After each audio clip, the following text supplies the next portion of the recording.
सुलह हुदैबिया का एक पॉइंट यह था कि 10 साल तक मुसलमानों और काफिरों के दरमियान कोई लड़ाई नहीं होगी। इससे मुसलमानों को थोड़ा टाइम मिला। अस्सलामुअलैकुम everyone, welcome to my new reaction video. मेरा नाम है मोहम्मद। तो दोस्तों, आज जो वीडियो हम देखने जा रहे हैं वो है Khalid bin Walid in first war for Islam, और ये चैनल है दी कोहिस्तानी चैनल से वो वीडियो है। तो चलिए आज इस वीडियो को देखने जा रहे हैं। तो आप भी मेरे साथ वीडियो देखिए। तो वीडियो को शुरू करते हैं। सुलह हुदैबिया का एक पॉइंट यह था कि 10 साल तक मुसलमानों और काफिरों के दरमियान कोई लड़ाई नहीं होगी। इससे मुसलमानों को थोड़ा टाइम मिला और उन्होंने रिलैक्स होकर इस्लाम की दावत देना शुरू की। इस्लाम कबूल करने के बाद सहाबा की जिंदगी बाकी अरबियों से बिल्कुल अलग हो चुकी थी, जिससे अरब के लोग बहुत इम्प्रेस होते थे और आहिस्ता आहिस्ता बहुत सारे लोग इस्लाम की दावत कबूल करने लगे। इन सब में मक्का के दो बहुत इंपॉर्टेंट लोग खालिद बिन वलीद और अमर बिन आस भी थे। और खालिद बिन वलीद के लिए तो इस्लाम कबूल करना बहुत मुश्किल था, क्योंकि कुरान में वलीद बिन मुगीरा, जो खालिद बिन वलीद के वालिद थे, उनके बारे में बहुत सख्त वर्ड्स यूज किए गए थे। और अरब में खानदान और स्पेशली बाप की इज्जत सबसे इंपॉर्टेंट चीज होती थी। लेकिन फिर भी खालिद बिन वलीद ने अपने वालिद और पूरे खानदान के खिलाफ जाकर इस्लाम कबूल कर लिया। आहिस्ता आहिस्ता इस्लाम फैलता गया और रसूलुल्लाह सल्लल्लाहु अलैहि वसल्लम ने एक एम्बेसडर रोमन एम्पायर की तरफ भेजा। लेकिन इस एम्बेसडर को गस्सानी किंगडम ने बहुत ही बुरी तरह कत्ल कर दिया। ये गस्सानी किंगडम अरब और रोमन एम्पायर के बिल्कुल बीच में था, और ये गस्सानी किंगडम रोमन एम्पायर का एक वेसल स्टेट था। वेसल स्टेट मतलब एक पपेट स्टेट। गस्सानी किंगडम का एम्बेसडर को मारना जंग के ऐलान जैसे था, और सिर्फ उस जमाने में नहीं बल्कि आज भी यूएन चार्टर्स में एम्बेसडर को मारना सबसे बड़े क्राइम्स में से एक है। रसूलुल्लाह सल्लल्लाहु अलैहि वसल्लम को जब पता चला तो उन्होंने फौरन 3000 लोगों की फौज जमा की और रोमन एम्पायर पर हमले का फैसला किया।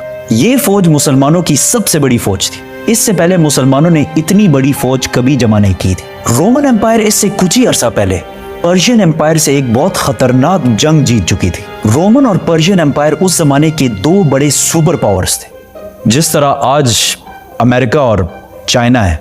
और इस जंग में कौन जीतेगा ये कुरान ने इस जंग के खत्म होने से पहले ही बता दिया था। ये भी बहुत जबरदस्त स्टोरी है, तो सब्सक्राइब। ये रोमन एम्पायर का पीक दौर था। इससे पहले अरबों ने रोमन एम्पायर पर कभी भी हमला नहीं किया था, और रोमन एम्पायर से जंग करना बिल्कुल सुसाइड समझा जाता था। जब अरबों को पता चला कि सिर्फ 3000 मुसलमान रोमन एम्पायर पर हमला कर रहे हैं, तो उन्होंने बहुत मजाक उड़ाया और कहा कि इन 3000 में से एक भी बंदा जिंदा बचकर वापस नहीं आएगा, और रोमन एम्पायर इसके बाद मदीना पर हमला करके मुसलमानों को खत्म कर देगा।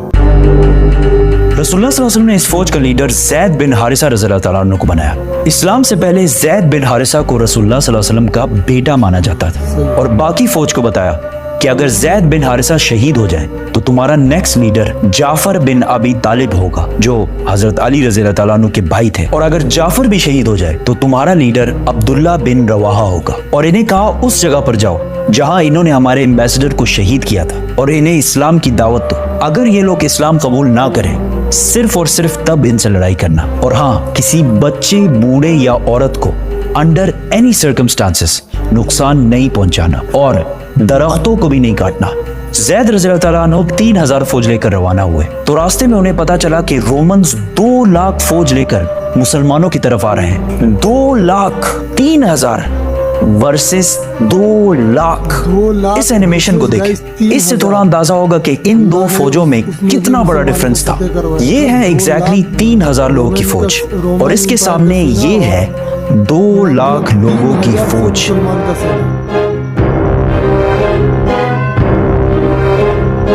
अब कुछ वेस्टर्न हिस्टोरियंस कहते हैं कि ये 2 लाख नहीं बल्कि इससे कम थे, लेकिन सब ये बात मानते हैं कि रोमन्स मुसलमानों से बहुत ज्यादा थे। मुसलमानों के एक ग्रुप ने सोचा कि हमें मदीना से और फौज का इंतजार करना चाहिए, लेकिन मुसलमानों के तीसरे जनरल अब्दुल्ला बिन रवाहा ने कहा कि हम जंग या जीतेंगे और या शहीद होंगे, जंग छोड़ के जाने वाला कोई ऑप्शन नहीं है। तो यहां मुसलमानों ने एक जबरदस्त प्लान बनाया।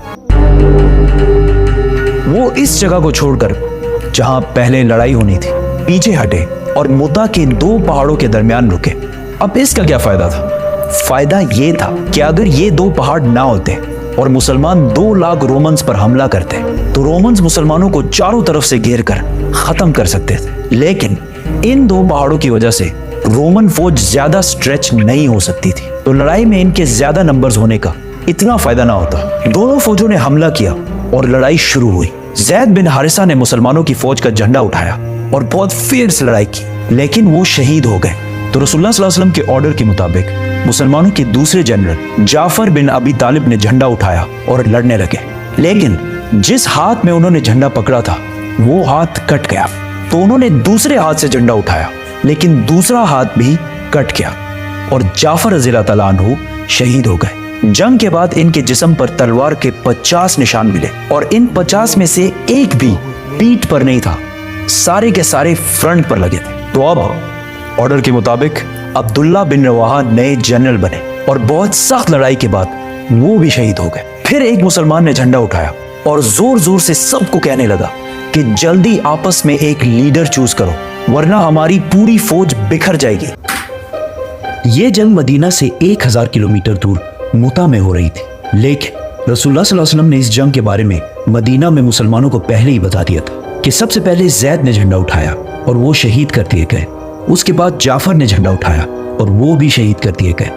उसके बाद अब्दुल्ला बिन रवाहा ने झंडा उठाया और वो भी शहीद कर दिए गए। उसके बाद मुसलमानों ने सैफुल्लाह, अल्लाह की तलवारों में से एक तलवार को अपना लीडर बना लिया है। इस फौज में अब तक खालिद बिन वलीद एक आम सिपाही की तरह लड़ रहे थे और लड़ते लड़ते 9 तलवारें तोड़ चुके थे और ये मुसलमानों की तरफ से उनकी पहली जंग थी। तो सारों ने unanimously without any doubt Khalid bin Walid को जंग के दरमियान ही अपना लीडर और जनरल बनाया। खालिद बिन वलीद रज़ियल्लाहु तआला अन्हु को पता था कि रोमन्स को इस जंग में हराना इम्पॉसिबल है, लेकिन अगर वो ये जंग छोड़कर चले गए तो रोमन्स मुसलमानों को कमजोर समझकर मदीना पर भी हमला कर सकते हैं। तो अब मुसलमानों को एक ऐसी गेम खेलनी थी कि मुसलमान वापस भी चले जाए और रोमन्स इन्हें कमजोर समझकर इन पर हमला भी ना करें। तो उस रात खालिद बिन वलीद रज़ियल्लाहु तआला अन्हु ने अपनी फौज को रीशफल किया, मतलब राइट वालों को लेफ्ट और पीछे वालों को आगे किया। अगले दिन जब जंग शुरू हुई तो पहाड़ों से धुआं उठने लगा और कुछ ड्रम्स की आवाजें आना शुरू हुई। तो रोमन्स को लगा कि मुसलमानों की मदद के लिए मदीना से एक बहुत बड़ी फौज पहुंच गई है और आहिस्ता आहिस्ता मुसलमानों की फौज बहुत ही ऑर्गेनाइज्ड और प्लान्ड तरीके से जंग से पीछे हटने लगी। ऐसा लग रहा था कि मुसलमान चाहते हैं कि रोमन्स इनका पीछा करें और वो इनको ट्रैप कर दें। रोमन्स ने सोचा कि मुसलमान हमारे साथ बहुत बड़ी गेम खेल रहे हैं, ये चाहते हैं कि हम इनका पीछा करें और ये ओपन डेजर्ट में अपनी बड़ी फौज के साथ हमें खत्म कर दें। तो रोमन्स ने ये सब देखकर मुसलमानों का पीछा नहीं किया और मुसलमानों की फौज आहिस्ता आहिस्ता वहां से पीछे हटकर मदीना पहुंच गई और मुसलमानों की फौज को रोमन्स के मुकाबले में बहुत कम नुकसान हुआ। मदीना वालों ने सोचा कहीं ये लोग जंग से भाग कर तो नहीं आए, तो उन्होंने इस फौज को बहुत ही बुरा भला कहा।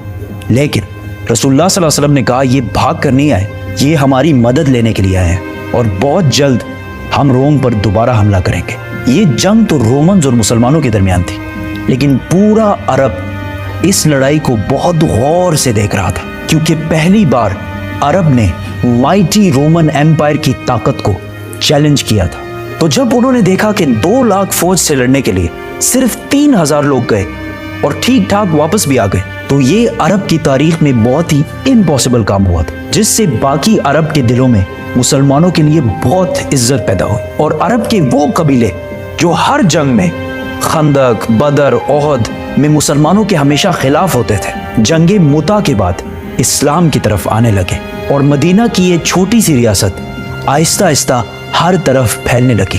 अब यहाँ कुछ हिस्टोरियंस कहते हैं कि रोमन्स इतनी छोटी फौज से जंग सिर्फ इसलिए हारे क्योंकि रोमन एम्पायर कुछ साल पहले पर्शियन एम्पायर से जंग के बाद बहुत कमजोर हो चुकी थी। उस जंग में पर्शियन एम्पायर ने रोमन एम्पायर को बिल्कुल तबाह बर्बाद कर दिया था, लेकिन उसी टाइम कुरान के सूरह रोम में कहा गया था कि ये जंग पर्शियंस नहीं रोमन्स जीतेंगे।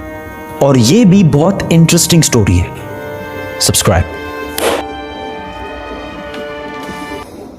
तो गाइस वीडियो यहाँ पे ख़त्म होती है। तो इस चीज़ से, इस हिस्टोरिकल चीज़ से हमें बहुत कुछ सीखने को मिला कि रोमन एम्पायर का जो था 2 लाख सेना था, और मुसलमानों का सिर्फ 3000।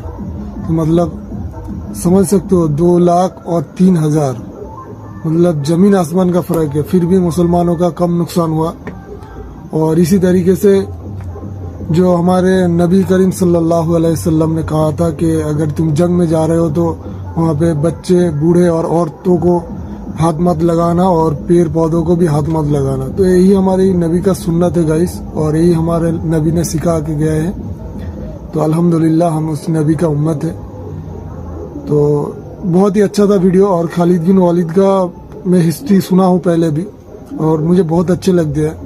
नबी की जितने भी सहाबी थे मुझे बहुत अच्छे लगते हैं। उनको उनकी हिस्टोरिकल मतलब सुनना और उनके बारे में जानना मुझे बहुत पसंद है, और मैं इस चीज़ में बहुत ज़्यादा इंटरेस्ट भी रखता हूँ। तो अल्हम्दुलिल्लाह। तो चलिए गाइस, आज के लिए बस भी इतना ही। मिलते हैं हम नेक्स्ट वीडियो में। तब तक के लिए अपना ध्यान रखिए, अपना फैमिली वालों का ध्यान रखिए। और अगर आप लोगों को मेरा वीडियो पसंद आया तो वीडियो को प्लीज़ लाइक और सब्सक्राइब कर देना, और वीडियो को ज़्यादा से ज़्यादा शेयर करना, ताकि लोगों तक भी और मुसलमानों के पास भी इस चीज़ों का नॉलेज पहुँचे। तो और गाइस, इस वीडियो का जो ओरिजिनल चैनल है मैं अपनी डिस्क्रिप्शन के नीचे दे दूंगा। आप लोग वहाँ चाहिए, आप लोग चाहो तो वहाँ से भी जाके देख सकते हो। तो आज के लिए बस इतना ही गाइस। मिलते हैं और एक नेक्स्ट वीडियो के साथ। तब तक के लिए अल्लाह हाफिज़, फ़ी अमान अल्लाह।